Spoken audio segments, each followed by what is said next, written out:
A group of wild Mustangs surrounds a crying child on an empty Wyoming road. What happens next is astonishing.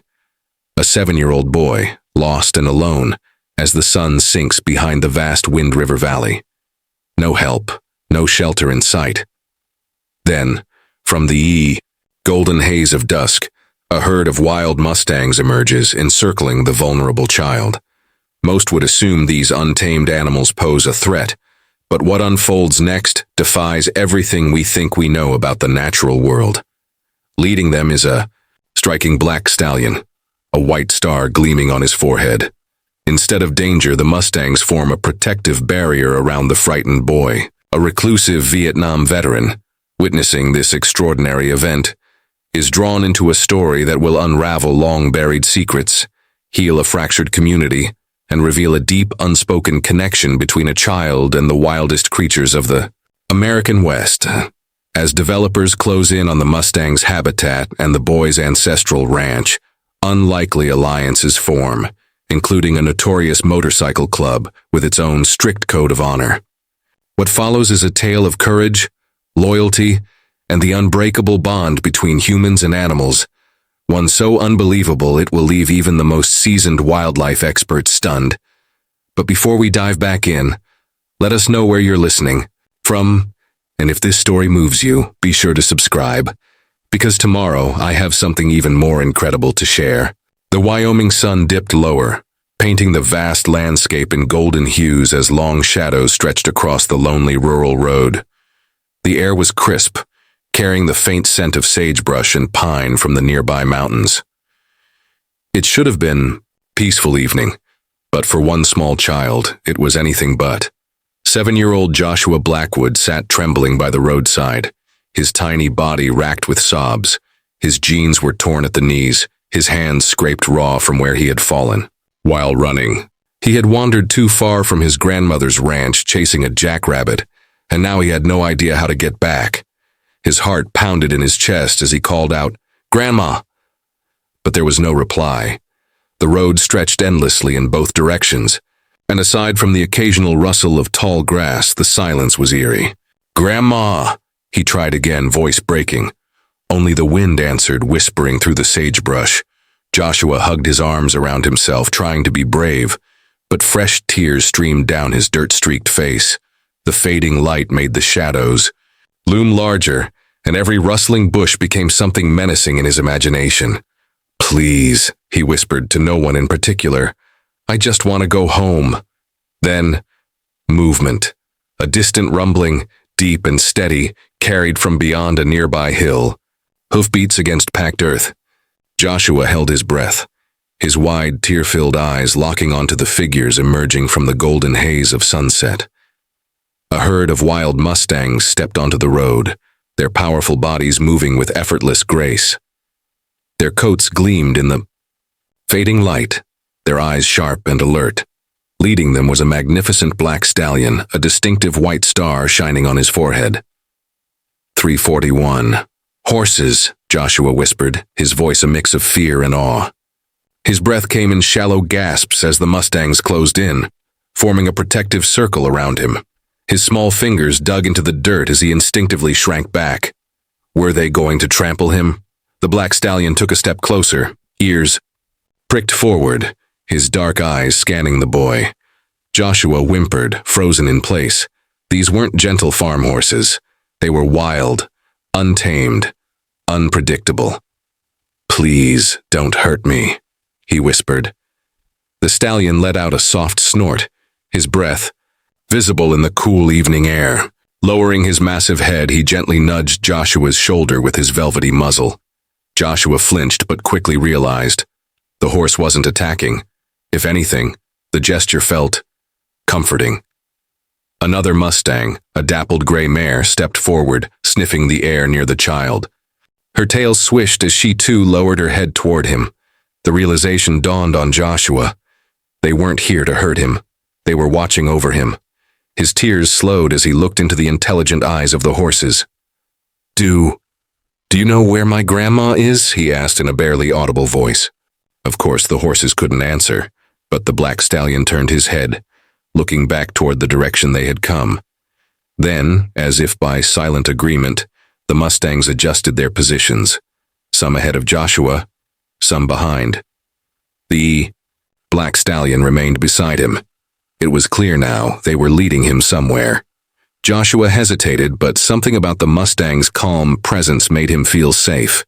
He wiped his eyes, took a deep breath, and slowly stood. "Are you taking me home?" he asked, tentatively reaching out to touch the stallion's muscular shoulder. The moment his fingers made contact, the black stallion let out a sharp, clear whinny that echoed through the valley. A beat later, a distant sound answered. An engine, headlights cresting a distant hill. Thomas Redwater was making his way home in his old pickup, returning from a rare trip into town, when he noticed something unusual on the road ahead. At first, he thought his eyes were deceiving him. A group of wild Mustangs gathered in a tight circle, and in the middle of them, a child? "What in the world?" he muttered, squinting through the windshield. At 72, Thomas was no stranger to the wilds of Wyoming.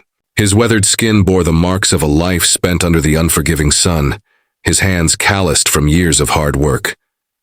He slowed his truck, gripping the wheel tighter. He'd seen many things, but nothing quite like this. As he neared, the headlights illuminated the scene, a small boy surrounded by wild Mustangs, and there at the front of the herd was a stallion Thomas knew all too well. The black stallion with the white star. Star, he murmured, a name he hadn't spoken in years. It can't be. Strangely, the Mustangs didn't flee as the truck approached. Instead, they merely shifted, allowing the headlights to fall on the child. Thomas cut the engine and stepped out cautiously. "Hello there," he called gently.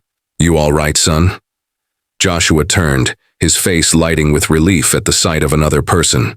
"I got lost," he admitted, his voice small.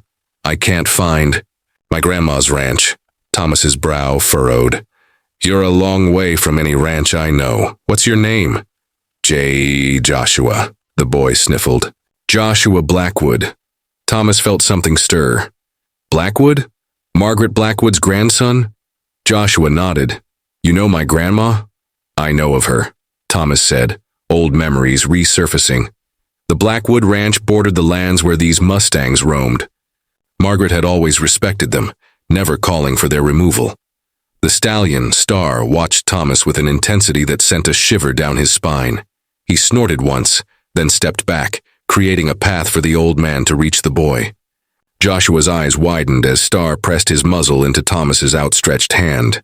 "He knows you," Thomas swallowed hard. "Yeah, son, we have history." He turned to Joshua. "Let's get you home. Your grandma's probably worried sick." "But what about the horses?" Joshua asked. "They'll be just fine," Thomas assured him. As if understanding, the Mustangs shifted again, clearing a path to the truck. As Thomas helped Joshua into the passenger seat, the boy cast one last look at Star. "Thank you," he whispered. The black stallion lifted his head, his dark eyes gleaming before turning back toward the wild. As the truck rumbled forward, the Mustangs didn't fall back.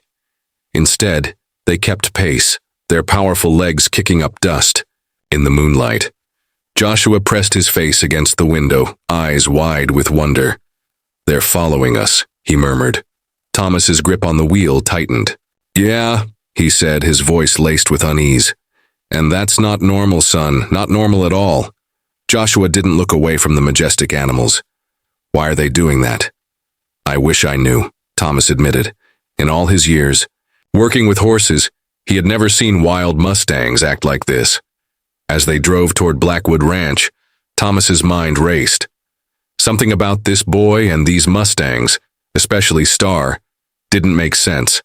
It defied everything he knew about their behavior. "Joshua, how long were you out there before the horses came?" The boy thought for a moment. "I don't know. The sun was still high when I got lost. I was looking for my jackrabbit friend. He has a burrow near the big rock. But I went too far." "And the horses? What did they do when they found you?" Joshua's face brightened, despite his ordeal. "They came over the hill, lots of them. The big black one saw me first. I thought they might run me over, but they didn't. They made a circle around me like they were keeping me safe. Thomas's knuckles turned white against the steering wheel. Star had led this herd for years, fiercely protective of his own. But protecting a human child? That was something else entirely. Has anything like this ever happened before? Thomas asked. Have you seen these horses before today? Joshua nodded eagerly. Sometimes they come near Grandma's fence. The black one watches me when I play. Grandma says I shouldn't go near them because they're wild, but they don't seem scary to me. A chill ran down Thomas's spine. The Mustangs had been watching the boy. Maybe for weeks, maybe longer. But why? In the distance, the lights of Blackwood Ranch flickered through the darkness. Even from here, Thomas could see the frantic movement of searchers, flashlights bobbing, figures hurrying across the property. There's my grandma, Joshua cried, his face lighting up with relief. Thomas slowed the truck near the entrance, catching a glimpse of Star and his herd in the rearview mirror. The stallion stood on a distant ridge, his dark silhouette stark against the night sky. Joshua, Thomas said quietly before they reached the gate. Those horses did something special tonight, something I've never seen before. The boy looked up at him, his expression pure and innocent. They're my friends. Thomas nodded slowly. Yes, I believe they are. Margaret Blackwood stood at the gate, her small frame illuminated by the headlights of the search party's vehicles. Grandma! Joshua leaped from the truck before Thomas had fully stopped.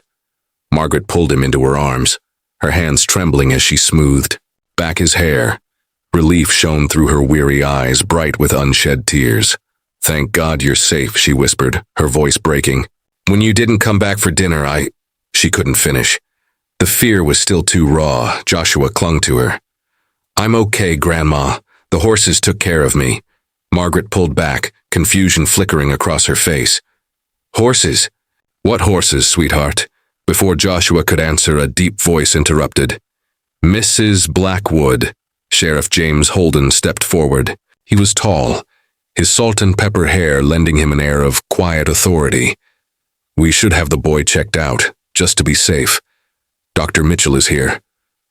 Margaret nodded, finally looking past the sheriff to the man who had brought her grandson home. Her breath hitched. Thomas Redwater, she murmured, the name slipping from her lips like an old memory. It's been years. Thomas shifted, uncomfortable. He wasn't used to this. Small talk, reunions. He tugged at the brim of his worn hat. Margaret, he acknowledged with a small nod. Then, clearing his throat, he added, Found the boy about 5 miles east, out on Ridge Road. Sheriff Holden frowned. 5 miles? That's impossible. We had search teams in that area not an hour ago. Well, I found him there, Thomas said simply, unwilling to explain further in front of the crowd. Dr. Sarah Mitchell, a woman in her 40s with kind eyes and practical hands that had delivered countless foals over the years, knelt beside Joshua. Hey there, young man, she said warmly. Mind if I take a quick look? Just to make sure you're okay after your adventure. Joshua nodded but kept his eyes on Thomas, who had already turned toward his truck. Mr. Thomas, he called. Are you leaving? You haven't told them. About Star yet? Thomas stopped, his back stiffening at the name. The gathered neighbors exchanged glances and Sheriff Holden's gaze sharpened. Star? The sheriff repeated. Joshua nodded, oblivious to the tension. The black horse with the white star on his head. He protected me. Mr. Thomas knows him. All eyes turned to Thomas. He looked as though he wanted to be anywhere else. Margaret, sensing his discomfort, placed a gentle hand on Joshua's shoulder. Come inside, sweetheart. Let Dr. Mitchell check you over, and then you can tell us all about these horses. As the crowd dispersed, Sheriff Holden stepped closer to Thomas. His expression was unreadable. Stick around, Redwater, he said. I'd like to hear more about how you found the boy. It wasn't a request. Thomas exhaled through his nose, nodding reluctantly. His first real interaction with the town in years had just become more complicated than he'd expected. Inside the cozy ranch house, Joshua sat at the kitchen table, a glass of milk and a plate of cookies in front of him. Dr. Mitchell had confirmed. He was fine.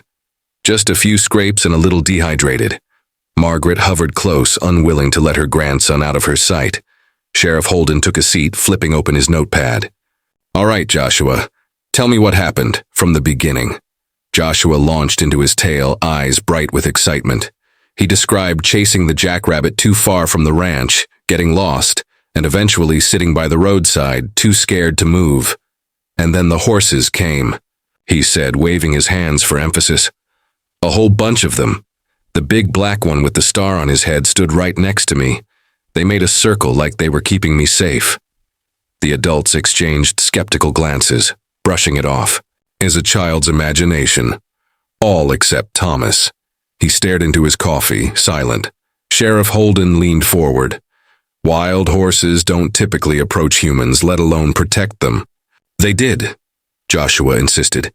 Tell him, Mr. Thomas, you saw them. All eyes turned to Thomas. He hesitated before finally speaking. I found the boy surrounded by the Mustang herd from Red Rock Mesa, he said. They'd formed a protective circle around him.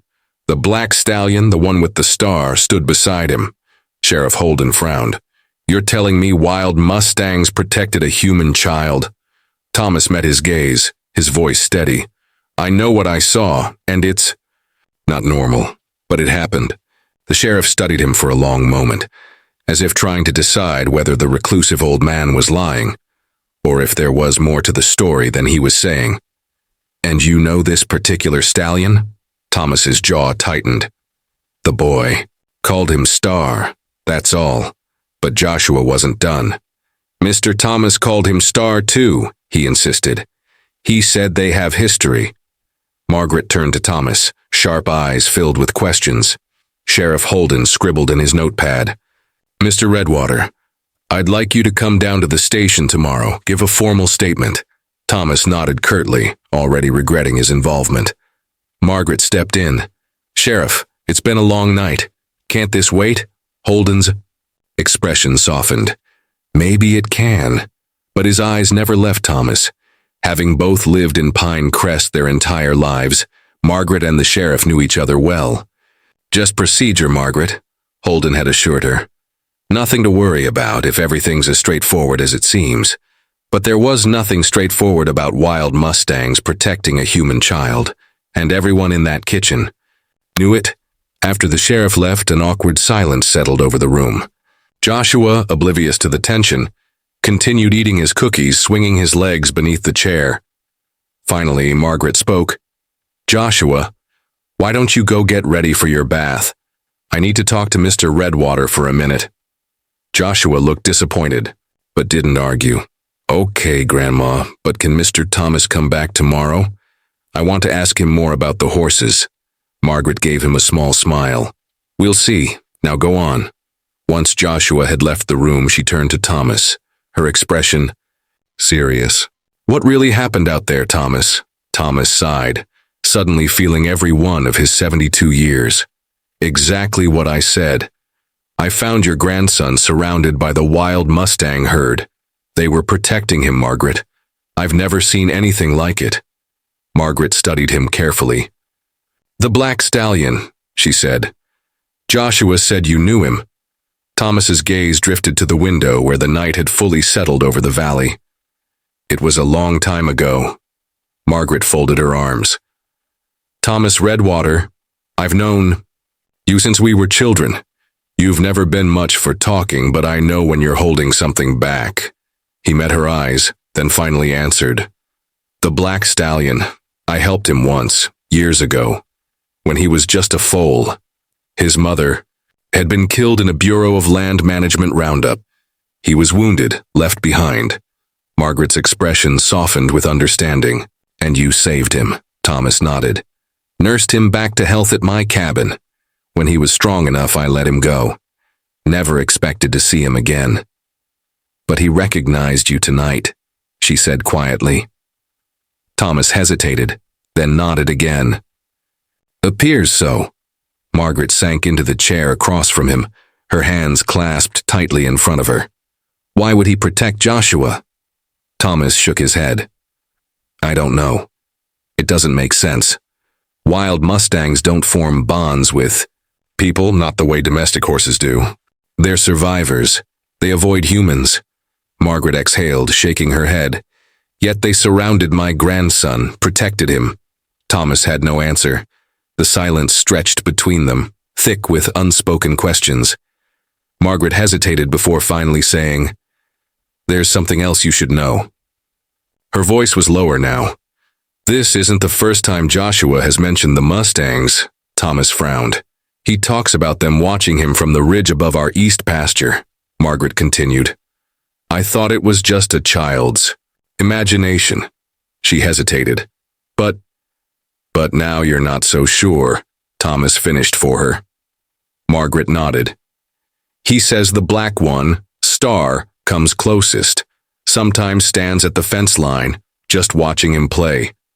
Thomas's frown deepened. This was getting stranger by the minute. Wild Mustangs, particularly herd stallions, didn't make a habit of watching human children, and they certainly didn't approach ranch boundaries voluntarily. "Has he ever gone near them, tried to feed them?" Thomas asked. Margaret shook her head. "I've told him repeatedly to stay away when they're near. Wild horses are unpredictable, dangerous. Yet they protected him today," Thomas murmured. "Yes," Margaret said. "They did." The sound of running water from the bathroom upstairs broke the moment. Margaret sighed, pushing herself to her feet. "I should go help him. He's still too young to run his own bath properly." Thomas stood as well, ready to make his escape. "I should head back to my place. Sheriff Holden expects me at the station tomorrow." Margaret nodded. "He does," Thomas grimaced. "I'll be there." As he turned to leave, Margaret reached out, resting a hand on his arm. "Thank you, Thomas, for finding him, for bringing him home." The simple touch, the genuine gratitude in her voice made Thomas uncomfortable. He had spent too many years alone, away from human connection. He nodded stiffly and stepped toward the door. Outside, the night air was cool and crisp, carrying the familiar sense of sage and pine. Thomas paused on the porch, scanning the darkened landscape. In the distance, barely visible in the moonlight, he could make out the silhouettes of horses on the ridge overlooking the ranch. They were still there, watching. The black stallion stood, apart from the others, his powerful form unmistakable even in the darkness. As Thomas watched, the horse raised his head, seeming to look directly at him. Then, with a toss of his mane, Star turned and disappeared over the ridge, the rest of the herd following. Thomas felt a chill that had nothing to do with the night. Here something strange was happening in Wind River Valley, something he couldn't explain, and despite his best efforts to remain uninvolved, he was now right in the middle of it. The drive back to his isolated cabin was quiet, the truck's headlights cutting through the darkness of the rural road. Thomas's mind was filled with questions. Why had Star and his herd protected Joshua? Why were they watching the boy? And, perhaps most troubling, what would happen next? As he pulled up to his small, weathered cabin, nestled at the base of a wooded hillside, Thomas couldn't shake the feeling that his carefully constructed solitude was about to be shattered. After decades of avoiding the complications of human interaction, of living with only his memories and regrets for company, he was being drawn back into the world, and it had all started with a boy and a herd of wild Mustangs. Inside his sparse cabin, Thomas lit a kerosene lamp and settled into his worn armchair. On the rough-hewn table beside him sat an old photograph in a simple wooden frame, the only personal item visible in the entire room. In it, a much younger Thomas stood beside a magnificent black horse, not Star, another, from long ago, a military service horse. Both man and animal bore the unmistakable markers of war, uniformed, disciplined, prepared for duty. Thomas picked up the frame, his fingers tracing the outline of the horse. "What do you make of all this, old friend?" he murmured to the empty room. Only silence answered him. But as the night deepened around his isolated cabin, Thomas knew that tomorrow would bring challenges he hadn't faced in years. People asking questions, expectations, involvement, and somewhere, out in the darkness, a herd of wild Mustangs, led by a stallion he had once saved, was doing something unprecedented, forming a connection with a human child. It defied everything Thomas knew about wild horses, about the natural order of things, yet he had seen it with his own eyes. Thomas set the photograph down and moved to the window, staring out at the moonlit landscape. In the morning he would have to go into town, face the sheriff, answer questions, but for now he stood in silence, watching the night, wondering what dawn would bring. The Pinecrest Sheriff's Station was a modest brick building on Main Street, its entrance flanked by wooden benches where old-timers often gathered to exchange gossip. This morning, those benches were occupied. As Thomas Redwater approached, their murmured conversations faded. He ignored them, squared his shoulders, and pushed open the glass door. It had been years since most people in town had seen him. Now, they all wanted to know why he was back. Sheriff Holden rose from his chair, nodding toward the man seated across from him. "Come in, Thomas. This is Victor Harrington. He's been acquiring land in the valley and heard about last night's excitement." Victor Harrington stood, extending a manicured hand that sharply contrasted with Thomas's calloused palm. "Mr. Redwater, pleasure to meet you. I've heard a lot about you."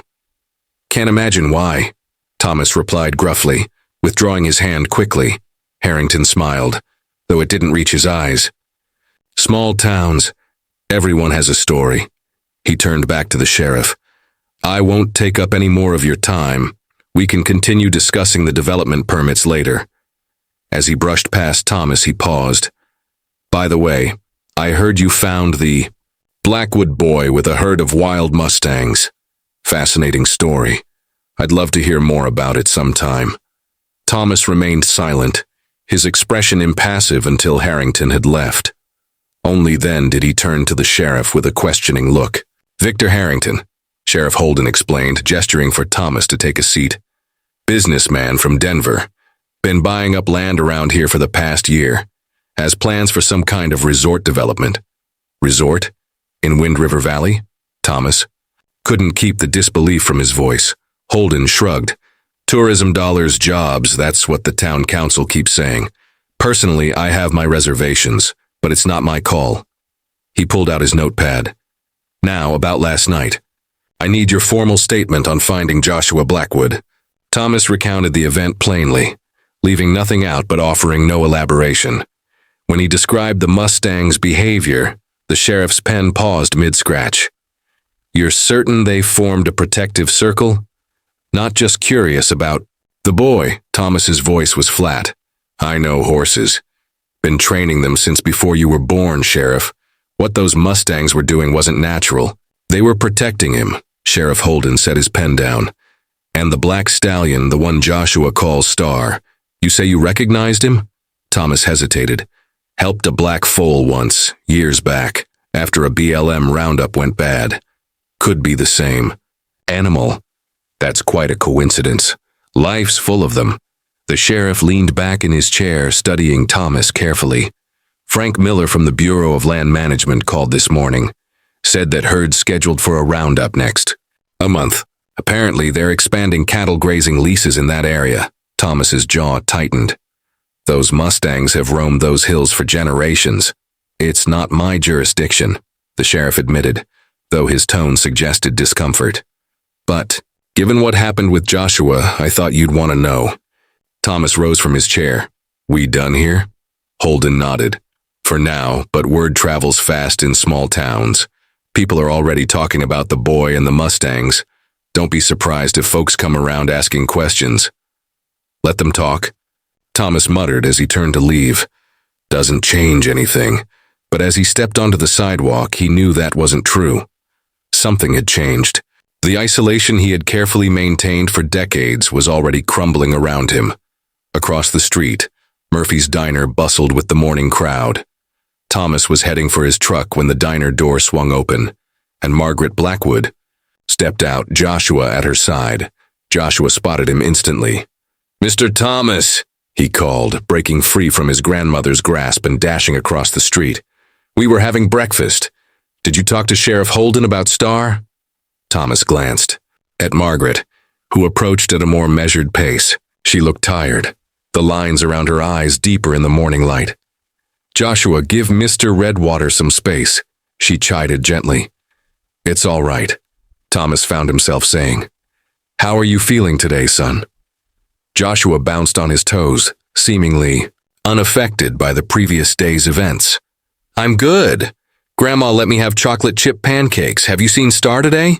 Do you think he's okay? Thomas crouched slightly. I imagine he's just fine. Wild Mustangs know how to take care of themselves. Margaret placed a protective hand on Joshua's shoulder. We were just heading to the bank, some business to take care of. Something in her tone caught Thomas's. Tension, the tightness around her mouth, the worry in her eyes. Everything all right? He asked quietly. Margaret glanced at Joshua before nudging him gently. Go look at the toys in Hanson's window for a minute, honey. Stay where I can see you. Once Joshua was out of earshot, Margaret's composure wavered slightly. The bank's threatening foreclosure on the ranch. I'm 3 months behind on the mortgage. Been trying to negotiate an extension, but... She squared her shoulders. We'll manage. We always do. Thomas frowned. The Blackwood Ranch had been in her family for 4 generations. Didn't realize things were that tight. Ranching isn't what it used to be, she said simply. Costs go up, beef prices stay the same. And since David and Karen died, she trailed off, glancing toward Joshua. He's all I have left. I can't lose the ranch too, it's his inheritance. Before Thomas could respond, the distant growl of engines filled the air. 3 motorcycles rumbled down Main Street, pulling up in front of the diner. Their riders wore leather jackets emblazoned with a skeletal cowboy atop a flaming horse. The Frontier Outlaws. Margaret instinctively stepped closer to Joshua, but the bikers paid them no mind, dismounting and heading into the diner. They've been around more lately, she murmured. Ever since Harrington started buying up land. Thomas raised an eyebrow. Harrington? The man in the sheriff's office? Margaret nodded. He's been approaching ranchers, offering to buy them out. Some have taken the money and moved on, others... She shook her head. He offered to buy the Blackwood place last month. I turned him down flat. And now the bank's threatening foreclosure, Thomas said quietly. Margaret's eyes flashed. I'm not saying there's a connection, but the timing is convenient. Joshua ran back, eyes wide with excitement. Whoa, cool bikes! Come on, Joshua, Margaret said, taking his hand. We need to get to the bank. Wait, Thomas said impulsively. Will, you be at the ranch this afternoon? I'd like to stop by, talk about the Mustangs. Margaret looked surprised but nodded. We should be home by 2. As he watched them walk away, Joshua chattering excitedly about motorcycles, Thomas felt a familiar pull. The urge to retreat back to his cabin, to stay out of whatever storm was brewing, but something bigger was unfolding in Wind River Valley. Something that involved a 7-year-old boy, a herd of wild Mustangs, and maybe even a slick businessman from Denver. Against his better judgment, he turned toward the diner instead of his truck. Inside, Murphy's hadn't changed much. Red vinyl booths lined the windows, and a worn Formica counter stretched along the back wall. The only real difference was Murphy himself, now gray-haired and heavier, but with the same sharp eyes. Well, I'll be damned, Murphy said as Thomas and Wam approached the counter. Thomas Redwater, back from the dead. Not dead, Thomas corrected, sliding onto a stool. Just keeping to myself. For 20 years, Murphy pointed out, pouring coffee without asking. Must have been quite a sight to bring you back. Thomas glanced toward the corner booth where the Frontier Outlaws leaned over their plates. Their leather jackets creaked as they moved. Heard talk about a BLM roundup planned for the Mustangs at Red Rock Mesa, Thomas said. Murphy lowered his voice. Next month. Frank Miller was in here yesterday, talking about it. They're clearing land for cattle grazing. Those horses have been there for generations. Times change. Murphy shrugged.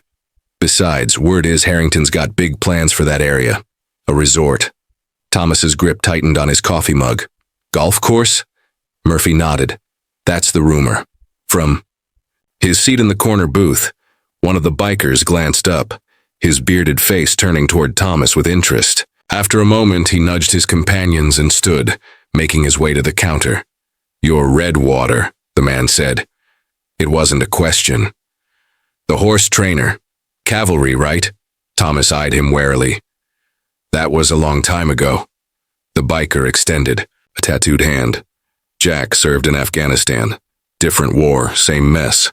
Jack's grip was firm, his gaze sharp, assessing Thomas with a soldier's precision. "Heard you found a kid with the wild Mustangs last night." "News travels fast," Thomas said dryly. Jack jerked his head toward his companions. "My brother's kid works at the sheriff's office, Deputy Larson. He mentioned it." He lowered his voice. "Also said the BLM's got plans for those horses." Thomas said nothing, waiting. "See, we've got an interest in those Mustangs," Jack continued. "Been watching that herd for years. There's something special about them. Wild, free, the way this country used to be. Didn't figure frontier outlaws for horse lovers," Thomas remarked. Jack's weathered face broke into a grin. "We contain multitudes, old man." Then his expression turned serious again. "Harrington's got the town council in his pocket, the bank leaning on folks like Margaret Blackwood. Now he's got the BLM doing his dirty work, clearing those Mustangs so he can build his playground for the rich." "And you care because?" McSay shrugged. "Maybe we just don't like seeing the little guy get pushed around. Or maybe we've got our own reasons for wanting to keep Wind River Valley the way it is." He straightened. "Either way, those horses deserve better than a one-way trip to a slaughterhouse in Mexico." Thomas took a sip of his coffee, considering. "I'm not looking to get involved in other people's problems," Jack smirked. "Bit late for that. The moment you found that boy surrounded by those Mustangs, you got involved." He pulled a worn business card from his pocket and slid it across the counter. "You change your mind. Give me a call." As Jack returned to his booth, Thomas pocketed the card without thinking, his mind racing. The BLM roundup. Harrington's development plans. The bank's pressure on Margaret's ranch. It all seemed connected. And somehow at the center of it, a boy and a herd of wild Mustangs behaving in ways he couldn't explain. After finishing his coffee, Thomas paid and headed for his truck. He'd planned to go straight back to his cabin, to retreat to the solitude that had been his refuge for so many years. Instead, he found himself driving toward the Blackwood Ranch. The road took him past the eastern boundary of Red Rock Mesa, where the wild Mustangs often grazed. Thomas slowed his truck, scanning the landscape. At first, he saw nothing but rolling grasslands and scattered junipers. Then, as he rounded a bend, he spotted them, a herd of Mustangs grazing peacefully on a distant hillside. Even from this distance, he could make out the black stallion standing apart, head raised as if watching Thomas approach. Thomas pulled over and cut the engine. For a long moment, he just sat there, studying the horses through the windshield. Then, driven by an impulse he couldn't quite explain, he stepped out. Star watched him, ears pricked forward, alert. When Thomas took a step away from the road, the stallion snorted and pawed at the ground, once, twice. Then, to Thomas's astonishment, the Mustang broke away from the herd and trotted toward him. "Well, I'll be damned," Thomas murmured. Star stopped about 30 yards away, and Thomas was struck by how much he had changed since he'd last held him as a wounded foal. The gangly legs had grown into powerful limbs. The fuzzy coat had been replaced by a gleaming black hide. The uncertain movements had become the confident stance of a leader. And yet, there was recognition in those dark eyes. Memory. Connection. "Hello, old friend," Thomas said softly. "You've done well for yourself." Star tossed his head, his long mane catching the sunlight, then turned abruptly and galloped back to his herd. As Thomas watched him go, a certainty settled in his bones. He was involved now, whether he liked it or not, and the stakes were higher than he had imagined. The Blackwood Ranch house came into view as he crested the hill, a weathered structure with wooden siding and a wraparound porch, a testament to generations of family history. A faded sign hung above the entrance to the main barn, bearing the Blackwood brand, a stylized B over a flowing river. Several quarter horses grazed in the nearest pasture, domesticated, their presence a stark contrast to the wild Mustangs he'd just seen. As Thomas pulled into the drive, he noticed a dark sedan parked near the house. Sleek, expensive, out of place. Before he could shut off his engine, the front door swung open, and Joshua came bounding down the porch steps. "Mr. Thomas, you came." The boy's face lit up until he glanced back at the house. His excitement faded into uncertainty. Thomas stepped out of the truck, sensing the tension before he even saw the source. Margaret appeared in the doorway, her posture stiff. Behind her stood Victor Harrington, his suit jacket draped over one arm, a calculated smile on his face. "Mr. Redwater," Harrington called pleasantly. "What a surprise. We were just discussing the Blackwood property." Thomas nodded, curtly, focusing on Margaret. "Bad timing, I can come back." "No," Margaret said firmly. "Mr. Harrington was just leaving." Her tone made it clear. It wasn't a suggestion. Harrington's smile didn't waver as he slipped on his jacket. "Think about my offer, Margaret. It's more than fair, especially considering your financial situation." He nodded to Thomas as he descended the steps.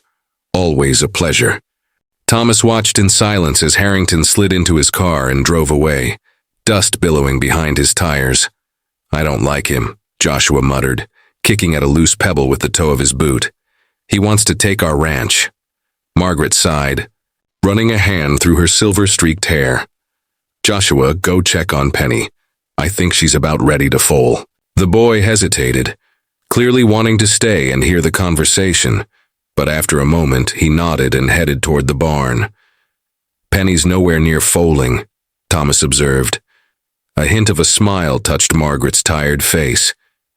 "He doesn't know that?" She gestured toward the porch where two rocking chairs faced the valley. Thomas followed, settling awkwardly into one as Margaret lowered herself into the other. "Harrington raised his offer," she said without preamble. "Almost double what the ranch is worth on paper. But not what it's worth to you," Thomas guessed. Margaret's weathered hands gripped the arms of her rocker. "This land's been in my family since 1889.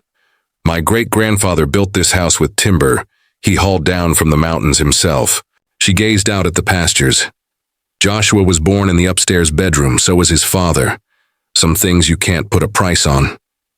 "But the bank can," Thomas said quietly. Margaret nodded, her jaw tight. 60 days. That's what they're giving me to get current on the mortgage before they start foreclosure proceedings. She turned to him. "Harrington knew the exact amount I owe, down to the penny." "Inside information," Thomas muttered. "Bank manager's got a price tag." She leaned back, suddenly looking all of her 68 years. "Even if I sell half my breeding stock, it won't be enough." Thomas wasn't sure why she was telling him this. They'd been neighbors for decades, but never friends. His self-imposed isolation had seen to that. "I'm sorry," he offered inadequately. Margaret surprised him with a short laugh. "I'm not telling you for sympathy. I'm telling you because I think it's all connected." Thomas frowned. "You think so?" "I don't believe in coincidences," Margaret said. "Not in Wind River Valley." From the corner booth, one of the bikers looked up, his bearded face turning toward Thomas with interest. After a moment, he nudged his companions and stood, making his way to the counter. "You're Redwater," the man said. It wasn't a question. "The horse trainer. Cavalry, right?" Thomas eyed him warily. "That was a long time ago." The biker extended a tattooed hand. "Jack. Served in Afghanistan. Different war, same story." His grip was firm, his eyes sharp, assessing Thomas with military precision. "Heard you found a kid with the wild Mustangs last night." "News travels fast," Thomas commented dryly. Jack jerked his head toward his companions. "My brother's kid works at the sheriff's office, Deputy Larson. He mentioned it." He lowered his voice. "Also mentioned the BLM's plans for those horses." Thomas said nothing, waiting. "See? We've got an interest in those Mustangs," Jack continued. "Been watching that herd for years. Something special about 'em, wild, free, the way this country used to be. Didn't figure the frontier outlaws for horse lovers. Thomas remarked.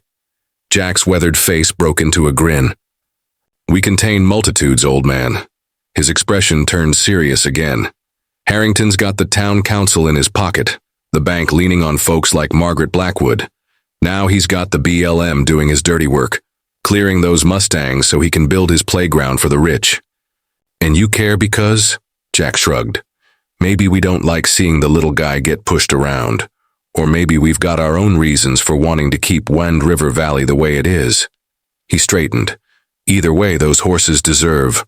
Better than a one-way trip to some slaughterhouse in Mexico. Thomas took a sip of his coffee, considering the biker's words. I'm not looking to get involved in other people's problems. Bit late for that, Jack commented. The moment you found that boy surrounded by those Mustangs, you got involved. He pulled a worn business card from his pocket and slid it across the counter. You change your mind, give me a call. As Jack returned to his booth, Thomas pocketed the card without thinking. His mind raced with the implications.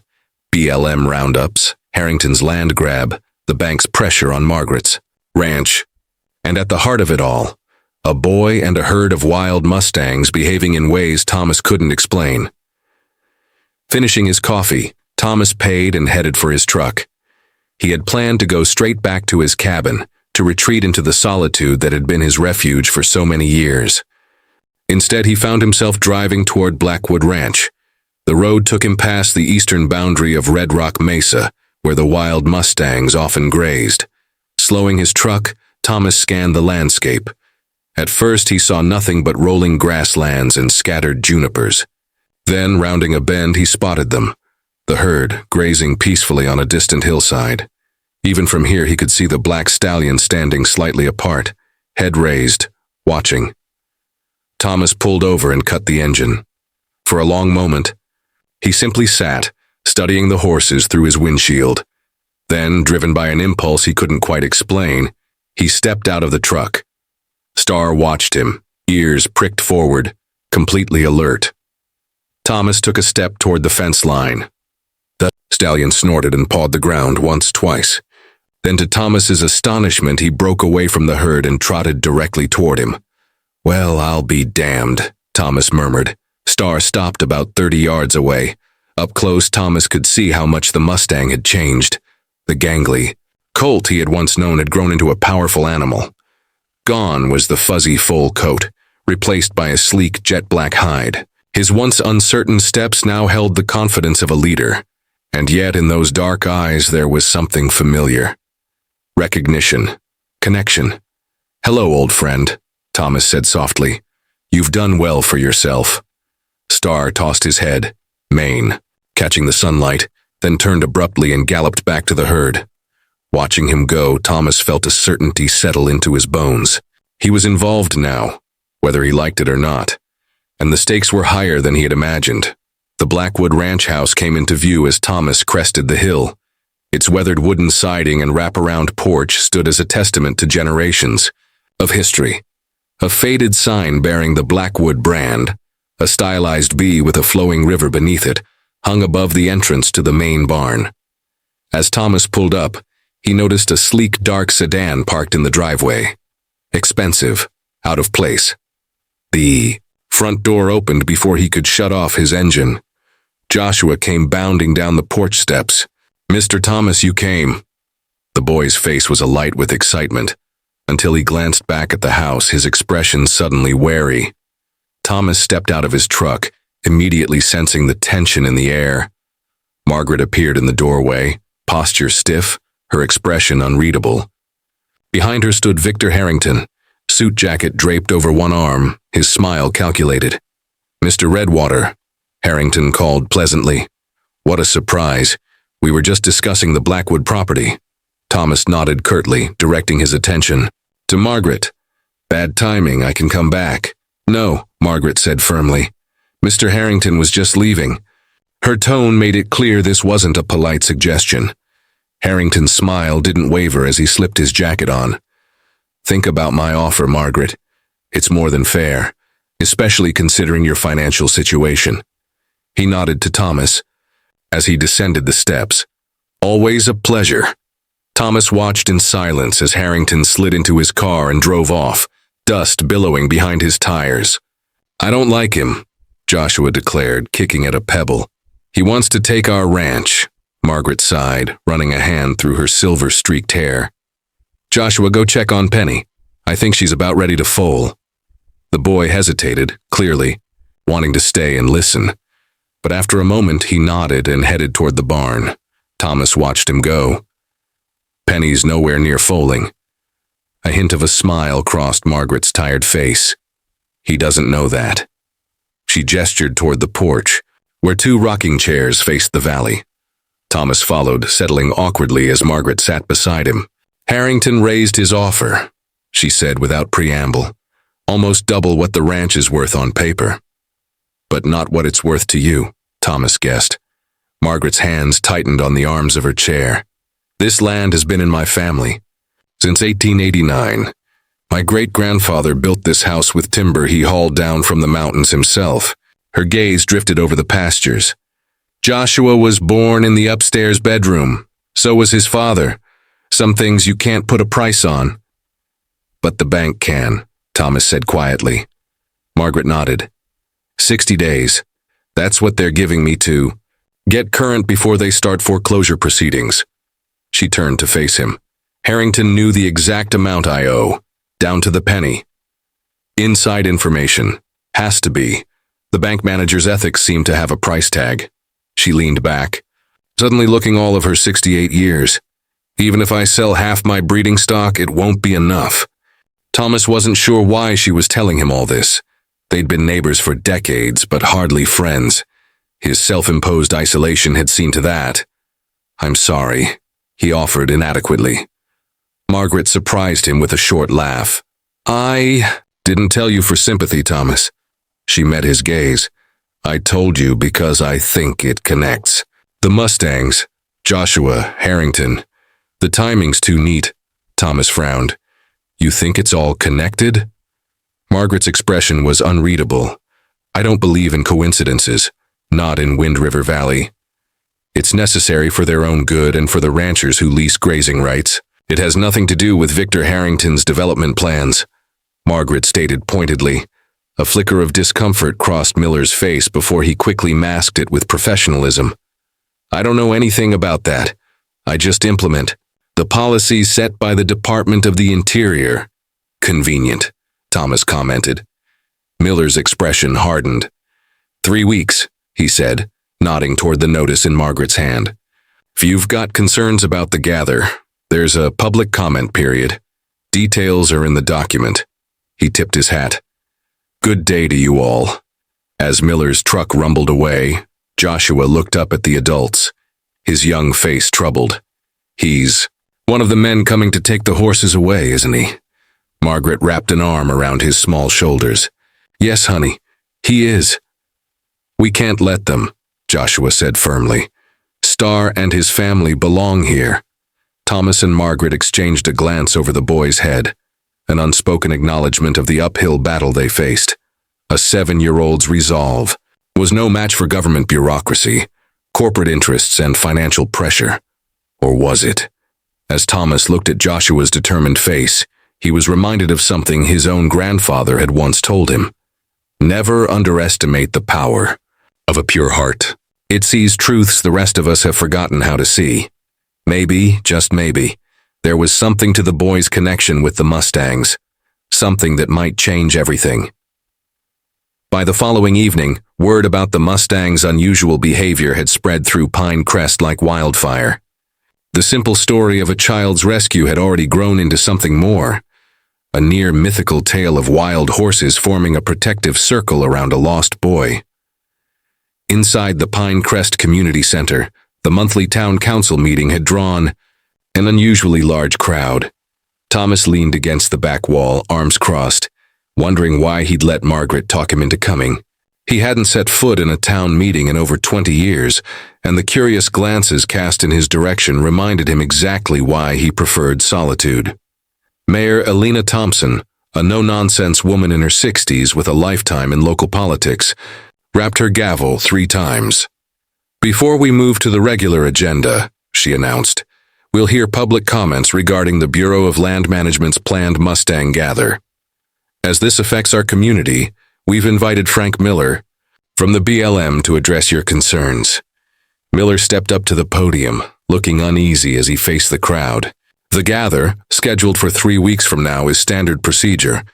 The herd has exceeded the carrying capacity of the range. We need to maintain balance between the Mustangs, wildlife, and livestock that share these public lands. What happens to the horses after they're rounded up? Someone called out. Miller cleared his throat.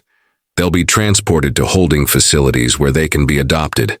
Those deemed unadoptable will be placed in long-term holding pastures. A murmur rippled through the audience. Everyone knew what unadoptable meant.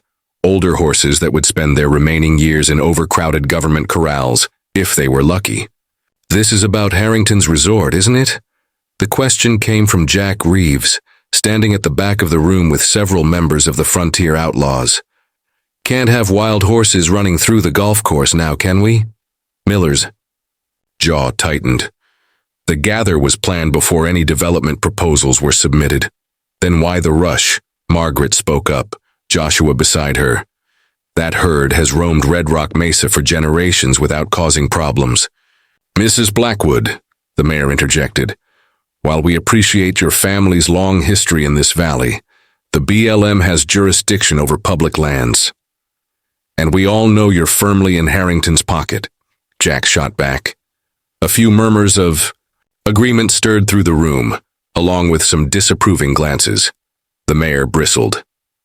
This meeting will remain civil, or you'll be asked to leave, Mr. Reeves. Victor Harrington rose from his seat in the front row, adjusting his tie, before addressing the room with polished ease. If I may offer some perspective, the mayor nodded, and Harrington turned to the crowd, his voice smooth.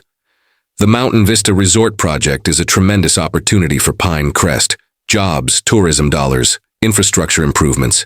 Yes, my plans include land currently shared with the Mustang herd, but I've already committed to funding a private sanctuary for some of the horses as part of the development.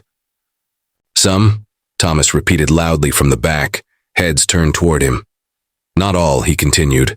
Not the herd as it exists now, living free, the way they were meant to. Harrington's smile remained steady. Mr. Redwater, isn't it? I understand your personal attachment to these horses, but surely you recognize economic reality. This valley needs sustainable industry, not just sentiment. Those horses are part of Wyoming's heritage, Thomas countered. Once they're gone for good. Heritage doesn't pay the bills, Mayor Thompson interjected. Many of our ranching families are struggling to survive. And how? Many of those struggling ranchers, Thomas asked, have been approached by Mr. Harrington with offers to buy their land. A heavy silence fell over the room.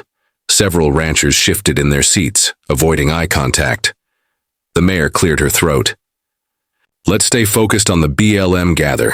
Does anyone have specific questions for Mr. Miller? After a pause, Joshua hesitantly raised his hand. The mayor acknowledged him. What if the horses don't want to go? The boy asked. Miller blinked, caught off guard. Well, they don't really get a choice, son. We use helicopters to herd them. Toward the holding pens, helicopters? Joshua's eyes widened. That would scare them.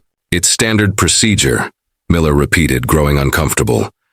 Star won't let you take them, Joshua said with quiet certainty. He'll fight. Star? Harrington leaned forward, suddenly interested. The black stallion with the white star on his forehead, Margaret explained. He leads the herd. Harrington's eyes narrowed slightly. The same stallion that supposedly protected your grandson? Not supposedly, Thomas interjected. I saw it with my own eyes. The meeting dissolved into heated debate. Ranchers siding with the BLM, business owners backing Harrington, and a smaller but vocal group, including the Frontier Outlaws and several longtime residents, arguing for the Mustangs' protection. Across the crowded room, Thomas caught Joshua's eye. The boy looked overwhelmed by the conflict swirling around him. With a small nod, Thomas gestured toward the exit. Joshua tugged on Margaret's sleeve, and the three of them slipped outside. In the cool evening air, Joshua exhaled heavily. They're all so angry. Thomas leaned against the brick wall. Adults usually are when money's involved. Margaret shook her head in frustration. That was pointless. The decision's already been made. Maybe, Thomas said. Maybe not. The door swung open again. Jack Reeves stepped out, followed by two other members of the Outlaws. The bearded biker nodded. Redwater. Mrs. Blackwood. His gaze softened as it fell on Joshua. You must be the boy who made friends with the Mustangs. Joshua nodded, studying the tattooed man with curiosity rather than fear. The meeting's a waste of time, Jack muttered, lighting a cigarette. Harrington's already greased all the right palms. Miller's just going through the motions. So, what do we do? Margaret asked, desperation creeping into her voice. I have less than 60 days before the bank forecloses, and Joshua's convinced the Mustangs are in danger. They are, Joshua insisted. Starr knows it. That's why they came to our fence yesterday. Jack exchanged a glance with Thomas. You still got that sanctuary on your property? Jack asked. The one you built after Vietnam? Training rescue horses? Thomas stiffened. That was a long time ago. But the facilities are still there, Jack pressed. Stables, paddocks, training rings. Margaret turned to Thomas, her expression laced with surprise. You never mentioned a sanctuary. Because it's not one anymore, Thomas replied gruffly.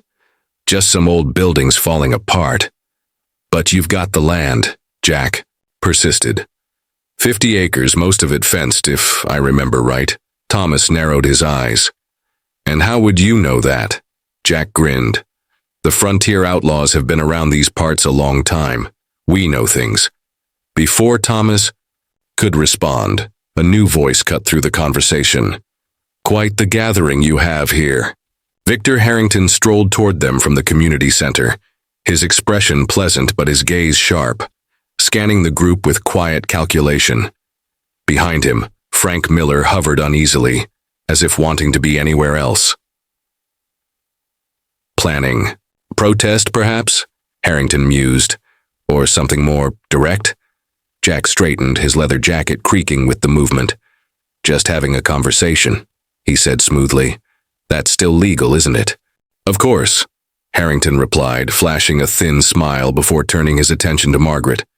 I was hoping we might continue our discussion about your property, Mrs. Blackwood. My offer still stands, but not indefinitely. I've told you repeatedly the ranch isn't for sale, Margaret said firmly. Harrington's smile didn't waver. Even if it means losing it to the bank? He tilted his head slightly. At least my way, you'd walk away with something. We're not walking away from our home, Joshua said, stepping closer to his grandmother. Harrington's gaze shifted to the boy, his expression softening, but the change felt rehearsed, not real. You must be Joshua. I've heard all about your little adventure with the wild horses. Quite remarkable. They're my friends, Joshua said simply, and they're scared of what you're going to do. A flicker of something, amusement, discomfort, crossed Harrington's face. Horses don't have emotions like people do, son. They don't feel fear or friendship. They're just animals. You're wrong, Joshua said without hesitation. A tense silence settled over the group. Thomas watched Harrington carefully, noting the way the businessman's confidence wavered, just for a second, in the face of the boy's certainty. Well, Harrington said at last, regaining his composure, I can see you have strong feelings on the matter, but feelings don't change reality. The gather will proceed as scheduled, and my development will break ground by spring. He turned to Margaret. Think about my offer, Mrs. Blackwood, for your grandson's sake, if nothing else. As Harrington and Miller walked away, Thomas caught an unexpected look in the BLM agent's eyes. Doubt, maybe even guilt. There was a story there. One Thomas tended to uncover. I don't like him, Joshua announced as soon as they were out of earshot. Smart kid, Jack muttered, flicking his cigarette butt away. Harrington's been buying up land all over the county. Word is the resort's just the beginning. What kind of plans? Margaret asked. Jack shrugged. Mining interests, water rights. Who knows? Your land borders Red Rock Mesa on the north side, doesn't it? Thomas's jaw tightened. Yeah, so? Jack met his gaze. That means direct access to where the Mustangs range. If we could redirect the herd to your property before the gather. Absolutely not. Thomas cut in. I've spent 20 years avoiding this kind of mess. What mess? Joshua asked, looking between the adults. Thomas exhaled, reluctant but knowing the boy deserved some kind of explanation. After Vietnam, I set up a place for horses that needed help. Trained them, rehabilitated them. It worked for a while, but then he trailed off, the memory still raw even after all these years. Then what? Joshua pressed. There was an accident, Thomas said simply. A bad one. I decided it was better if I kept to myself after that. Margaret's expression softened. The fire at Eagle Ridge, she murmured. That was your place. Thomas nodded, his jaw clenched. Lost 3 good horses. A man almost died trying to save them. That wasn't your fault, Jack said quietly. Everyone in the valley knew that. Didn't matter, Thomas replied. I was done putting others at risk, and I'm not about to start again by interfering with a federal roundup. Joshua stepped closer, his young face earnest. Star trusts you. I saw it in his eyes. He remembers you helped him. Joshua, Margaret began, but the boy pressed on. The horses came to our fence to ask for help, he insisted. They know something bad is coming. They're scared. Thomas looked down at him, struck once more by the boy's unwavering conviction. There was something about Joshua's connection with the Mustangs, something beyond logic, beyond reason. And yet it couldn't be ignored. What if there was a legal way? Jack suggested. A way to challenge the gather, at least temporarily. Like what? Margaret asked. Jack's expression turned thoughtful. I might have an idea, but we'd need documentation. Proof that these Mustangs are unique, that they're worth preserving. You mean like protecting a lost child? Thomas asked dryly. Exactly. Jack's eyes gleamed with sudden purpose. What if we could prove these aren't just any wild horses? What if they're special, historically or culturally significant? The Spanish Mustangs, Margaret murmured. There's always been talk that our wild herds descend from the horses brought by the conquistadors. DNA testing could prove it, Jack said. If we can show these Mustangs have pure Spanish bloodlines, it might be enough to trigger conservation review. And how exactly are we supposed to get DNA samples from wild horses? Thomas asked skeptically. Joshua tugged at Thomas's sleeve. Star would let you. The adults exchanged glances, doubt mixing with a fragile thread of hope. It's worth a try, Margaret said at last. We've got nothing to lose. Thomas wasn't so sure about that. Getting involved meant risking the carefully constructed isolation that had shielded him for 20 years. It meant facing the ghosts of Eagle Ridge, the fire, the loss, the guilt that had driven him into seclusion. But as he looked at Joshua's hopeful face, at Margaret's quiet determination, at Jack's unexpected alliance, something shifted inside him. A door long closed creaked open just a fraction. I'm not making any promises, he said gruffly, but I'll think about it. For Joshua, that was enough. The boy smiled, and the quiet trust in that expression hit Thomas like a physical blow. When was the last time someone had looked at him like that, with absolute faith that he could make things right? As the group turned to leave, the community center doors suddenly burst open. Mr. Redwater, Mrs. Blackwood, Riley Carter. The local reporter rushed out, camera in hand. Can I get a statement about the Mustangs? Is it true you're planning to challenge the BLM gather? Thomas froze, caught off guard by the direct attention. Before he could retreat, Joshua stepped forward. The horses protected me, the boy said clearly. Now we're going to protect them. Riley snapped a photo, capturing Joshua's determined expression with Thomas looming uncertainly in the background. The flash momentarily blinded them, but when Thomas's vision cleared, he saw Margaret looking at him, not just with hope, but with challenge. Well, she said quietly, I guess we're committed now. Indeed they were. For better or worse, Thomas Redwater, the hermit of Eagle Ridge, the man who had turned his back on the world, was about to find himself at the center of a battle that would decide not just the fate of a herd of wild Mustangs, but the future of Wind River Valley itself.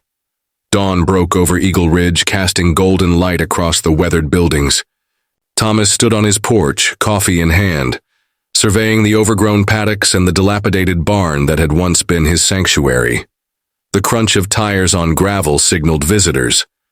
Margaret's old pickup appeared first, Joshua's eager face pressed to the window. But it was the second vehicle that surprised him, Jack Reeves on his motorcycle, followed by 2 more frontier outlaws in a truck loaded with lumber and tools. Margaret stepped out of her truck and nodded toward the newcomers. "I hope you don't mind the cavalry." Margaret stepped out of her truck, glancing at the supplies being unloaded. Jack offered to help get this place back in shape. Thomas raised an eyebrow at the biker. Did he now? Jack grinned, peeling off his gloves. "My old man was a carpenter before he rode bikes. Taught me everything he knew." He nodded toward the barn. "That roof needs fixing before you can house anything under it." "I never agreed to house anything," Thomas reminded him. Joshua scrambled out of the truck, his wide eyes scanning the property. "Is this where you helped the horses before?" Thomas hesitated before nodding. "A long time ago," Joshua beamed. "It's perfect. Star will like it here." The adults exchanged glances. The boy's unwavering certainty about the Mustangs' thoughts and feelings was unsettling, yet hard to ignore given what they had all witnessed. Margaret shifted the conversation. "Dr. Mitchell will be here this afternoon with the DNA kits and the paperwork for the conservation review request." Thomas set his coffee mug on the porch railing. "You've been busy." "We don't have much time," Margaret reminded. "The gather is less than 3 weeks away, and the bank's deadline isn't far behind.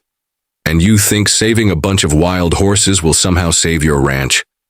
Margaret's expression hardened. "I think doing the right thing is its own reward, Thomas. Something you used to believe too, if I recall correctly." The words stung more than Thomas cared to admit. He turned his attention to the bikers who had started unloading supplies. "I didn't ask for a renovation crew," Jack shrugged. "Consider it payment for services rendered. Your war buddy Jim Reynolds was one of us, back in the day. Said you saved his life in Nam." Thomas stiffened. "Jim?" Jack nodded. "He was one of the Frontier Outlaws' founding members. Crossed paths with you again during the fire." The mention of the fire sent a chill through Thomas, despite the warm morning. Jim Reynolds had nearly died trying to save the horses the event that had driven Thomas into isolation. "Jim passed 5 years ago," Jack continued, his voice softer. "Cancer. But he never forgot what you did for him. Twice." Thomas turned away, uncomfortable. "Tools are in the shed. Help yourselves." As the men got to work, Joshua tugged at Thomas's sleeve. "Can I see where Star will stay?" "No one said Star is staying here," Thomas reminded him. Yet, somehow he found himself leading the boy toward the barn. Inside, dust motes swirled in golden light, filtering through the aging roof. 6 stalls lined the far wall, doors intact but weathered. The tack room remained, though unused for decades, and an open training area stood at the center. Joshua ran a hand over one of the stall doors. "This one should be Star's. He likes to see everything." Thomas studied the boy. "How do you know what he likes?" Joshua looked up, utterly serious. "The same way you do." Before Thomas could respond, Margaret's voice called from outside. "Joshua, come help me unload the truck." As the boy ran off, she turned to Thomas. "How bad is it?" "Structurally." "Sound, roof needs fixing." He hesitated before adding, "If it needed to be." Margaret smiled knowingly. "You're already thinking about it, aren't you? Taking in Star, maybe some of the others." "I'm thinking about how crazy this plan is," Thomas corrected her. "Even if we get DNA samples, even if they prove these are Spanish Mustangs, there's no guarantee the BLM will delay the gather." "But it gives us a chance," Margaret pressed. "A legal foothold." Thomas shook his head. "You're pinning a lot of hope on some long odds." "Hope's all I've got left, Margaret." replied simply, Hope and Joshua. Outside, the steady rhythm of hammering echoed as Jack's crew worked. The sound stirred old memories, building this place after Vietnam, creating something from nothing, finding healing in the horses that had once needed him. Margaret's voice cut into his thoughts. Why did you really stop? She asked gently. It wasn't just the fire, was it? Thomas moved toward the tack room, needing distance. Ancient history. Not to you, she said. You're still carrying it. He exhaled sharply, running a hand along a dusty saddle rack. The fire wasn't an accident. Margaret's eyes widened. Someone said it? The horses came from a breeder, a powerful man with connections. I reported him for mistreating them. He lost his license. Thomas met her gaze. The fire was payback. Margaret's face darkened. Who? Thomas shook his head. Sheriff Holden was just a deputy back then. He knew who was responsible, but the evidence disappeared. No charges were ever filed. Margaret was silent, processing the revelation. I'm sorry, she said at last. That wasn't right. Few things are, in my experience. And yet, she murmured, here you are, getting pulled back into a fight for what's right. Thomas huffed. Maybe I've lost my mind. Before she could answer, the rumble of an approaching vehicle cut through the morning stillness. Through the barn doors, they saw Dr. Sarah Mitchell's veterinary truck pulling in, followed by a patrol car. Margaret's expression tightened. That can't be good. They stepped outside to meet them. Dr. Mitchell, a practical woman in her 40s with her auburn hair tied back, was unloading equipment. Margaret, Thomas, she greeted. I've got the DNA kits and some tranquilizer darts just in case, though I still don't know how we're getting close enough to use them. Sheriff Holden, thumbs hooked in his belt, approached with a grim look. That's the least of your problems. Margaret tensed. What do you mean? Frank Miller filed a formal complaint this morning, the sheriff said. He saw Joshua's picture in the newspaper, along with quotes about protecting the Mustangs. He's accusing you of planning to interfere with a federal operation. Climbed down from the roof, hammer still in hand. Since when is it illegal to collect DNA samples? It's not, Holden admitted. But trespassing on federal land during a gather is. So is attempting to alter the movement of the herd. We haven't done anything yet, Margaret said. Yet, Holden repeated. I'm here as a courtesy, to warn you. Miller's watching, and so is Harrington. Thomas's head snapped up. What's Harrington's interest in this? Holden hesitated. He's filed for expedited permits for his resort. Construction crews are already staging near Red Rock Mesa. Groundbreaking is scheduled for the day after the gather. Dr. Mitchell narrowed her eyes.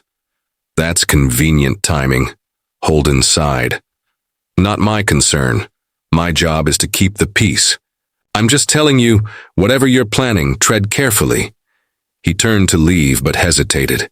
Looking back at Thomas, he said, For what it's worth, Redwater, I never believed you set that fire, and I wasn't happy with how it was handled. Thomas met his gaze evenly. But you didn't stop it. Holden's jaw tightened. No, he admitted. I didn't. With that, he climbed into his patrol car and drove away. Dr. Mitchell exhaled. Well, that was cryptic. What fire? Margaret glanced at Thomas. Long story. Dr. Mitchell adjusted her bag. The immediate problem is figuring out how to get those DNA samples without getting arrested. Joshua, who had been quietly listening, suddenly looked up. I know how. Joshua's head snapped up, his eyes bright with certainty. I know, we can ask Starr to come to us. The adults exchanged skeptical glances, but the boy pressed on, his voice brimming with conviction. The Mustangs come to the fence at our ranch sometimes, especially when Mr. Thomas is there. I bet Starr would come even closer. Margaret hesitated. Joshua. Wild horses don't just... But Starr isn't just any horse, the boy interrupted. He knew I needed help when I was lost, and he remembers that Mr. Thomas helped him when he was little. Dr. Mitchell frowned, intrigued.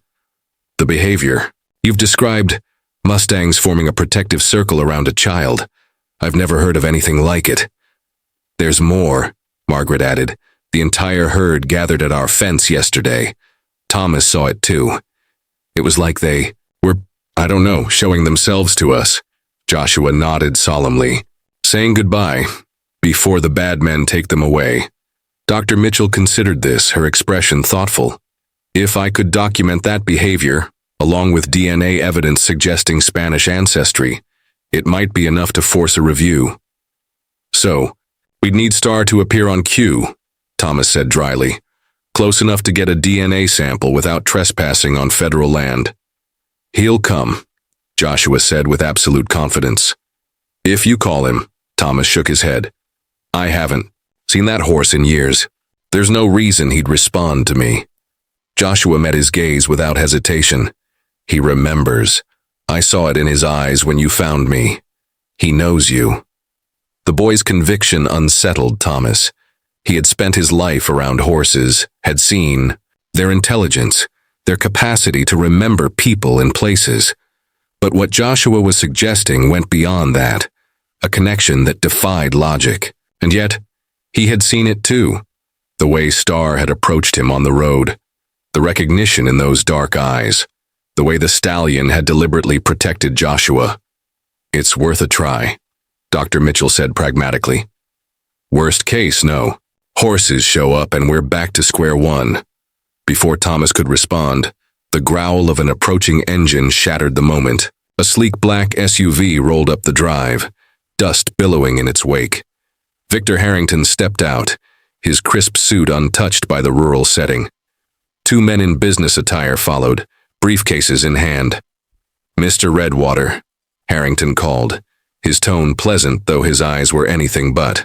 I hear you're reopening your horse sanctuary. How fortuitous. Thomas stepped forward, positioning himself between Harrington and the others. Private property, Harrington. You weren't invited. Just a neighborly visit. Harrington's smile was all polished charm.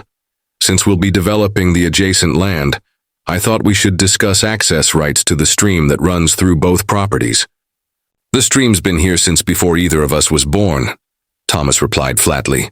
Nothing to discuss. Harrington's smile tightened. Actually, there is. My geological surveys show the stream originates on land I've recently acquired, which means I control the water rights. Margaret sucked in a breath. Without that stream, Thomas's land, like many in the valley, would lose its primary water source. That's not possible, Thomas said, though doubt crept into his voice. Oh, but it is, Harrington countered smoothly. Eagle Springs, the source, sits on federal land, which I'm in the process of acquiring through a special use permit. He gestured to one of his men, who opened his briefcase to reveal a stack of official-looking documents. My lawyers have all the paperwork if you'd care to review it. Dr. Mitchell's voice was sharp. You can't just cut off water to established properties. There are laws, Harrington agreed, and I'm following them to the letter. He turned back to Thomas. But I'm offering you a solution, an easement agreement, very generous terms. All you need to do is sign a statement of non-opposition to my development plans and the BLM gather. The water keeps flowing. Everyone wins. The naked threat hung in the air. A slow, familiar anger coiled in Thomas's chest. The same righteous fury that had driven him to report an abusive horse breeder all those years ago. Despite the man's power and connections. Get off my land, Thomas said quietly, his voice dangerously controlled. Harrington's mask slipped for a fraction of a second, revealing something cold beneath the polished veneer. This is a one-time offer, Redwater. The Mountain Vista Resort will be built, with or without your cooperation. The Mustangs will be removed one way or another. The only question is whether you go down with them. Before Thomas could respond, Joshua stepped forward, placing himself beside him. The boy stared up at Harrington, fearless. You're a bad man, he said simply. Starr knows it. That's why they won't let you catch them. Harrington frowned. What is he talking about? The black stallion, Thomas said, resting a protective hand on Joshua's shoulder. The one that formed a circle around him when he was lost. The one you're so eager to see rounded up and shipped off to a holding pen, Margaret added pointedly. Harrington's expression cleared. "Ah, I see. You've been filling the boy's head with romanticized notions," he scoffed. "They're just animals, son, no different from cattle or sheep." Joshua's voice was quiet but unwavering. "You're wrong. They're special, and they're not going to let you take them." Dawn broke over Wind River Valley, golden light spilling across the land. A small group gathered at the Blackwood Ranch's eastern fence line. Thomas stood beside Joshua, his weathered hand resting lightly on the boy's shoulder. Margaret, Dr. Mitchell, Jack Reeves, and Riley Carter from the local newspaper stood nearby, cameras and equipment ready. Thomas glanced down. "Are you sure about this?" Joshua nodded, solemn beyond his years. "Star will come. I know it." The adults exchanged uneasy looks. Their entire plan depended on an impossibility: wild Mustangs voluntarily approaching the fence line, close enough for Dr. Mitchell to collect DNA samples and for Riley to document their behavior. The BLM gather was 1 week away. Their petition for a conservation review, based on potential Spanish Mustang heritage, had been filed but remained unanswered. This was their last desperate attempt to force a delay. Dr. Mitchell adjusted her equipment. "I need at least 3 samples," she reminded them.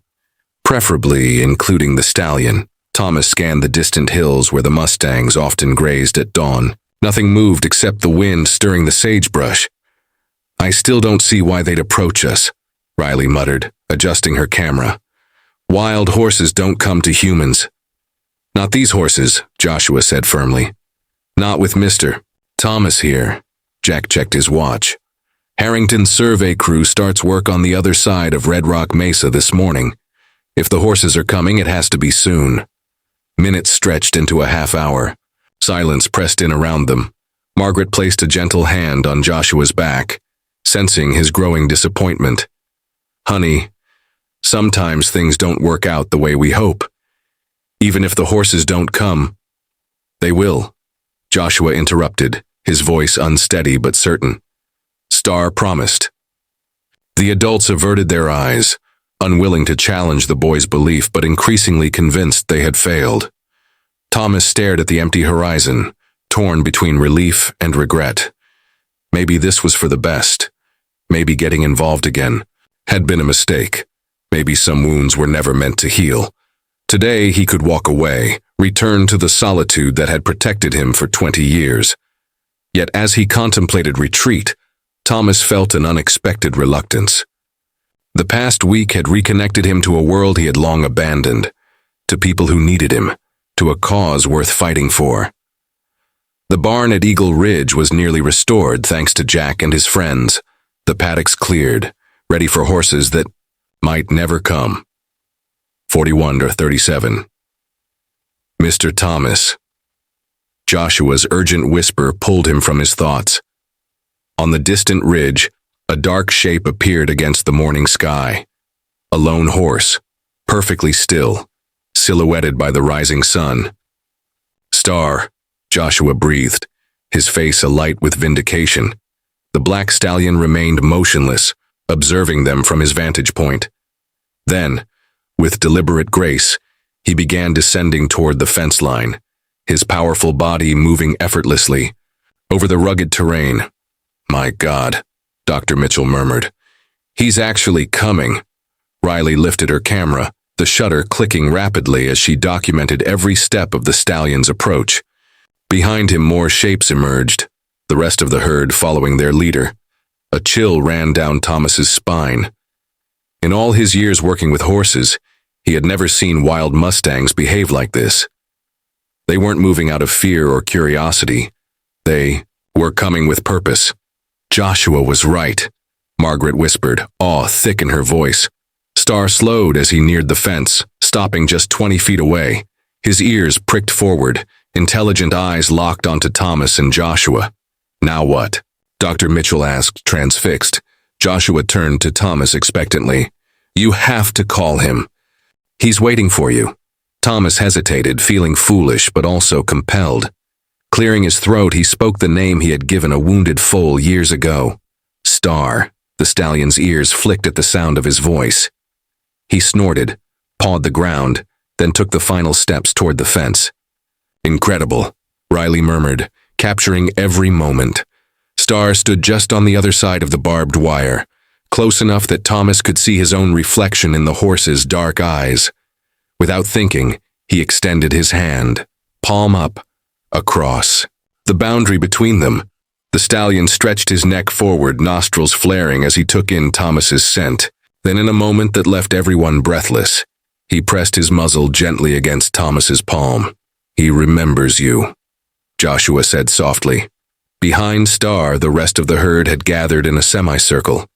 Mares with foals at their sides, yearlings, pressed close to their mothers, younger stallions holding back at a respectful distance under Star's watchful eye.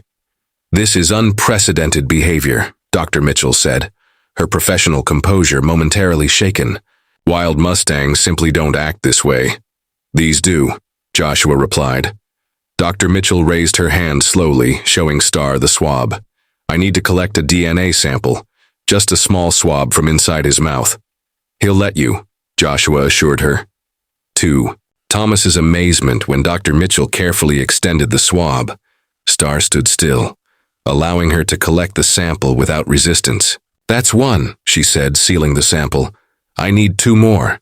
"The dappled gray mare," Joshua said, "and the bay gelding with the white socks." Dr. Mitchell blinked at him. "How do you know which ones to choose?" Joshua shrugged. "They're telling me." Rather than question him, Dr. Mitchell approached the horses he had indicated. To everyone's astonishment, both allowed her to collect samples without protest. "I've worked with domestic horses all my life," she said, sealing the final. "And I've never seen this level of cooperation, even from well-trained animals." Riley lowered her camera, thoughtful. "This isn't just a story about land disputes or a Mustang gather. This is something else, something extraordinary." "Will it be enough?" Margaret asked anxiously. "Enough to stop the gather." Before anyone could answer, the distant sound of helicopter rotors shattered the morning stillness. The Mustangs tensed, heads snapping up in alarm. "That's not scheduled," Jack said sharply. "The gather isn't supposed to start for another week." Star whistled sharply, the herd bunching together in response. The helicopter crested the ridge, a dark silhouette against the sky heading straight for them. "They're starting early," Thomas realized grimly. "Harrington must have pulled strings." Joshua gripped the fence, eyes wide with fear. "They can't take them. Not now." With a piercing whistle, Star reared, hooves slashing at the air in defiance. Then he wheeled and took off at a gallop, leading the herd toward Red Rock Mesa. "No!" Joshua cried, tears streaking his face as the Mustangs fled. A second helicopter appeared, closing in fast. "We have to do something!" Margaret shouted over. The roar. Thomas was already moving. "Jack, get everyone to Eagle Ridge. Take the North Pasture Road. Joshua knows the way." "What about you?" Margaret called after him. Thomas climbed into his truck. "Something I should have done 20 years ago." Margaret turned to Jack as the vehicles roared to life. "What's he planning?" Jack's weathered face broke into a grim smile. "I believe he's about to reopen his sanctuary ahead of schedule." Within minutes, they were racing toward Eagle Ridge. Jack led on his motorcycle, Margaret close behind with Joshua, Dr. Mitchell, and Riley. The road followed the northern boundary of Red Rock Mesa, offering glimpses of the Mustangs as they ran, helicopters in pursuit. "They're driving them toward the holding pens," Dr. Mitchell explained, binoculars raised. "Standard BLM procedure." "Those aren't BLM helicopters," Riley observed. "They're private." "Harrington's," Margaret realized. "Is that legal?" "Not without proper authorization," Dr. Mitchell replied. "Which I doubt they have." Joshua pressed his face against the window, his expression tight with anguish.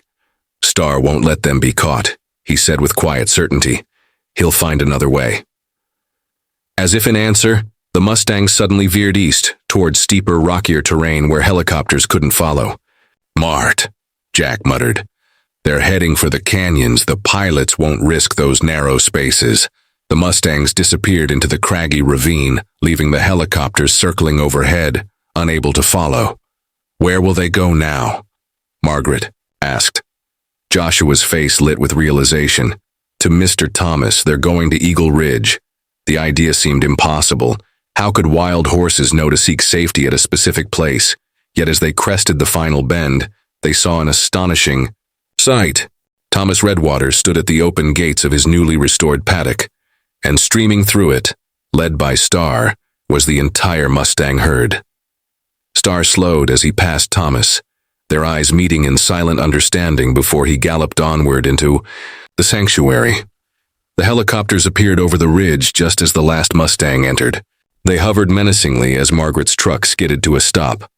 Joshua leapt from the vehicle, running to Thomas's side. "You did it. You saved them." Thomas placed a protective hand on the boy's shoulder, eyes locked onto the helicopters. Above, for now. One of the helicopters touched down in the open field just beyond Thomas's property line. Frank Miller climbed out, flanked by 2 men in Harrington's employ. His face was flushed with anger as he strode toward the gate, where Thomas had already closed and padlocked it behind the Mustangs. "This is illegal interference with a federal Operation Redwater," Miller shouted over the roar of the second chopper still circling above. "Is it?" Thomas asked, his voice calm. "Because from where I'm standing, it looks like private contractors using unauthorized methods for an operation. Scheduled for next week." Miller faltered slightly. "The timetable was adjusted. Official notification was sent out yesterday." "Convenient," Jack remarked, stepping up beside Thomas. Almost like someone wanted to avoid giving folks time to react. Riley Carter raised her camera. "Mr. Miller, can you explain why private helicopters are being used instead of BLM aircraft? And why the gather date was changed without proper public notice?" Miller glanced at the camera, then away. "No comment. This is a federal matter." "Actually," Dr. Mitchell interjected, holding up her sample kit, "it's now a matter for the Department of Interior's Conservation Review Board. We have DNA evidence suggesting this herd may have pure Spanish Mustang lineage, which would qualify them for heritage protection." "That's absurd," Miller scoffed. "They're just ordinary wild horses." "Ordinary wild horses don't form protective circles around lost children," Margaret pointed out, "or voluntarily allow DNA collection, or seek sanctuary on private land when threatened. All of which I've documented," Riley added, patting her camera. Miller's confidence wavered. "Even if that's true, they can't stay here. This facility isn't certified as a wild horse sanctuary." "Actually," Thomas said quietly, "it is. Has been since 1978. Certification was never revoked, even after I stopped operations. I checked." As the standoff unfolded, a sleek black sedan pulled up behind Miller's helicopter. Victor Harrington stepped out, his usual air of control noticeably strained. "What is the meaning of this delay?" he demanded, striding toward the gate. "Those animals need to be removed today. Construction begins tomorrow." "Without final permits?" Thomas asked. "Because Sheriff Holden just called to inform me that the county commissioners have put a hold on your development permits, pending an environmental impact review." Harrington's expression darkened. "That's impossible. The commissioners approved everything last month." "They did," Thomas agreed, "until new evidence emerged. Evidence suggesting you misrepresented your water usage plans and failed to disclose your intentions regarding Eagle Springs." "What evidence?" Harrington snapped. Thomas nodded toward Jack, who pulled a thumb drive from his pocket. Amazing what people will say after a few drinks at Murphy's Diner, especially disgruntled employees who weren't paid what they were promised. Harrington's composure cracked. "This is preposterous. I'll have you all arrested for interfering with a legally sanctioned operation." "About that," Sheriff Holden's voice cut through the tension as his patrol car rolled to a stop. The sheriff stepped out, fixing Miller with a hard look. "I've received confirmation from the BLM regional office. Today's gather was not authorized. The official operation is still scheduled for next week." Miller paled. "There must be some misunderstanding." "No misunderstanding," Holden interrupted. just someone exceeding their authority. His gaze shifted to Harrington. And as for you, I've been instructed to inform you that all of your permits are under review, following allegations of water rights misrepresentation and attempts to manipulate federal land use procedures. Harrington's face twisted with fury. This isn't over. Redwater, not by a long shot. Thomas met his gaze evenly. Actually, I think it is. As Harrington and Miller retreated, for now, Thomas turned back to survey what he had rebuilt. The Mustang herd had settled within the paddock, Star standing near the fence, watchful, his dark eyes reflecting the firelight from the setting. Son Joshua approached, reaching out a small hand toward the stallion. "Thank you," he whispered. Star stretched his neck over the rail, gently nuzzling the boy's palm, a silent acknowledgement of the bond between them. Margaret joined Thomas, watching her grandson with the wild stallion. "What happens now?" she asked quietly. "We keep fighting," Thomas said. "The DNA tests, the heritage protection application, the county review of Harrington's permits. None of this is over yet. But we bought time," Jack pointed out, "and exposed Harrington's methods. That counts for something." Dr. Mitchell approached, her gaze lingering on the Mustangs. "The way they came here, straight to your sanctuary, it's almost as if they knew exactly where they were." "Going," Thomas finished. She nodded. "Star remembered," Joshua said, stepping beside them. "He remembered you helped him before." Thomas looked at the boy, then back at the stallion. He had spent his life working with horses, but never had he encountered a bond like this. Something deeper than instinct, beyond science or logic. It was trust.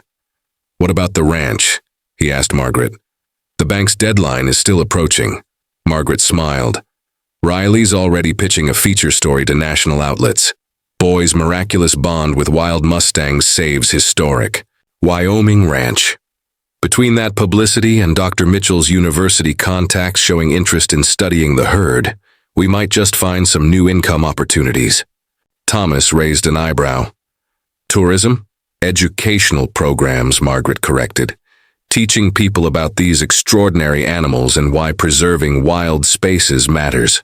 The conversation continued, but Thomas found himself drawn back to the fence. Star still stood there watching. Their eyes met again, and Thomas extended his hand. The stallion pressed his muzzle against Thomas's palm, and in that simple act, the last of the walls Thomas had built around himself crumbled away. His exile was over. He had found his purpose again, not just in protecting the Mustangs, but in the people who had come to stand beside him. In the boy who had reminded him of what he had once believed in. Joshua watched with quiet satisfaction, as if he had known all along how this story would unfold. Perhaps he had, because in the end, this was never just about land or horses. It was about something greater, a chain of events set in motion by a single act of protection, a child lost and alone, surrounded by wild Mustangs on a deserted road, a herd that had defied all logic to protect him, and the story that had saved not just the Mustangs, but a way of life, a family's legacy, and the soul of Wind River Valley itself.